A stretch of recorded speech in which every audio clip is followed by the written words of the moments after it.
We now bring you another Sean TV update of what's happening with the evacuation of northern sites in the Fort McMurray area. And to help us do so, we are joined by Sean TV's Craig Momney. Craig, what is the current situation?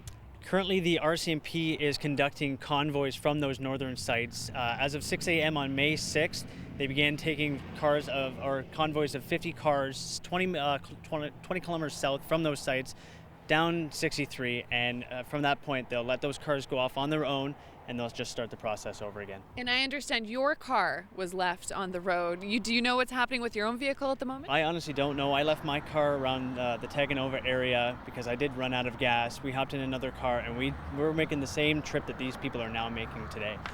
Okay. Let's talk a little bit about the current fire situation. Last we heard, according to Premier Notley, the fire in the RMWB has grown to an even larger scale than we last heard. Last we heard it was 85,000 hectares. What are we currently sitting at? Currently we're at 101,000 hectares. I don't even know how to fathom what size that is, but that's a massive fire right now in that area. And what are some of the communities affected that we're talking about? Currently, right now, Fort McMurray is affected. Anzac, Gregoire Lake Estates, Fort McMurray, and the Fort McMurray First Nations. And also, those same communities are under a boil water advisory as a precautionary measure. Okay. Of course, everyone watching at home, we know you want to help, and you're opening your hearts and your homes and your wallets to all of the evacuees here in Edmonton that have been pouring into the city.